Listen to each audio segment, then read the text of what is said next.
Can I just say, not only as a true-born Englishman, but as a true-born Lancashire Englishman, that I am aware of the global coverage that our country is getting at the moment. And I hope this is just a temporary blip in my beautiful country's history. I fear it may not be. I fear there may be scars that will never recover. But we can only hope for the best, can't we? I understand that the world is full of contrary opinions, quite passionate contrary opinions, like COVID, council tax, the Irish Troubles, Labour, Conservative, Republican, Democrat, to persecute the Uyghurs, not to persecute the Uyghurs. Is the world round, flat or made of green cheese? These are things that pitch families, communities and countries against each other. And that's why the UK is now in a mess of its own making, and the US and the EU is but a blink of an eye behind us. And our friends in the East are already way down that road to perdition. But it's okay to carry on your slow, peaceful, gentle life, even though the world around you is burning. It can be your concern without it being your problem. There's no need for you to self-flagellate just because society around you is tearing itself apart. Indeed, this is when slow living, peaceful living and quiet living comes into its own. If you can distance yourself from all the chaff that's raining down, then bloody good for you. But although we live slightly outside the hustle and bustle and commercialism, I still think we've got to be cognizant of the world around us and try to form opinions without those opinions affecting the peace and tranquility that we're trying to nurture in our own lives. I can't claim to have all the answers. In fact, I can't claim to have any of the answers. I'm just me, sitting here in this big world, struggling to not let it all get to me and affect me. And even though I've been living this kind of lifestyle more or less all my life, things can still get through your iron dome and affect you emotionally. We're never going to kind of completely get rid of that, but we've got to learn to manage it.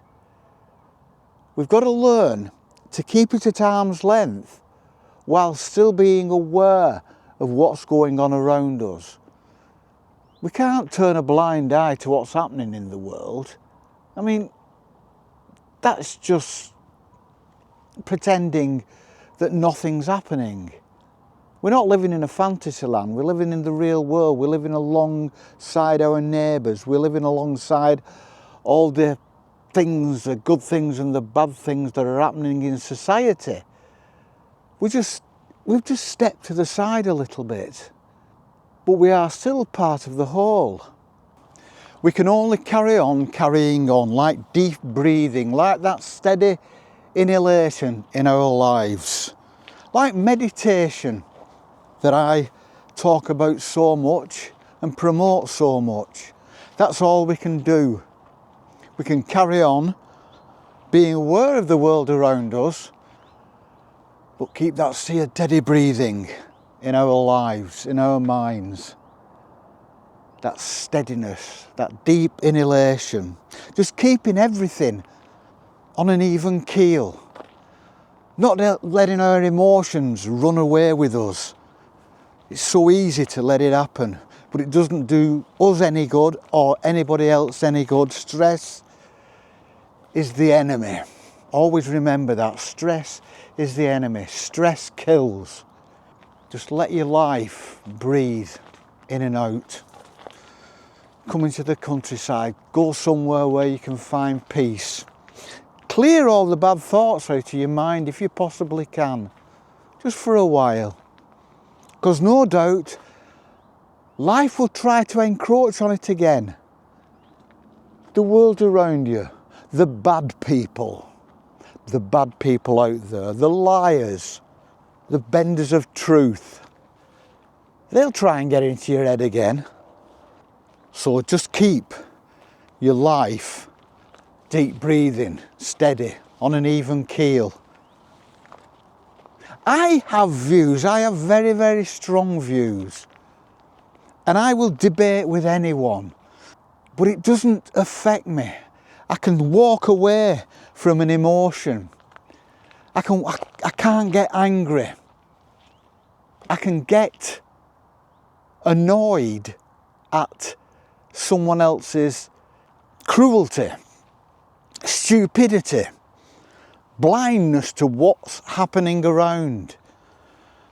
Well, that's not my problem, and I can walk away from it, and I can be at peace, and you can be at peace.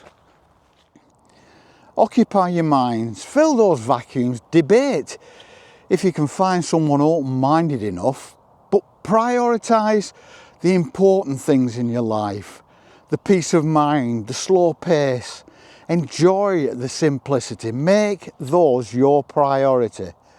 And then you can be aware of every nuance of what's happening in society, while simultaneously enjoying a slow and peaceful life.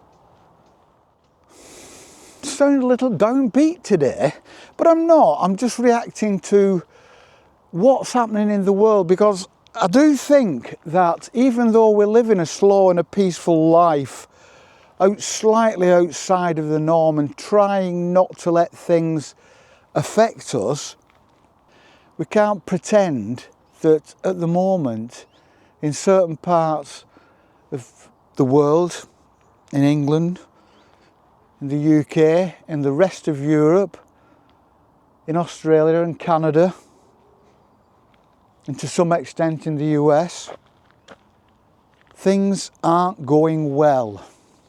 Parts of society are pitching themselves against other parts of society. I don't know where it's going to end. I can only hope it's going to end well. I have no effect, influence on what's happening. And the problem is for me, is that I don't think the people who have influence are competent. I think many of the people who have influence are completely incompetent, making decisions for ulterior motives to line their own pockets. Am I cynical? I probably am. Does that cynicism come from old age? Perhaps some of it. But I also think that cynicism comes from being aware of what is happening in the world around you. Ultimately, it's not going to affect me at the moment. I can keep abreast of what's going, I can form opinions, I can research it and form opinions. But ultimately, we will see you all on the flip. Have a good day. Peace and love.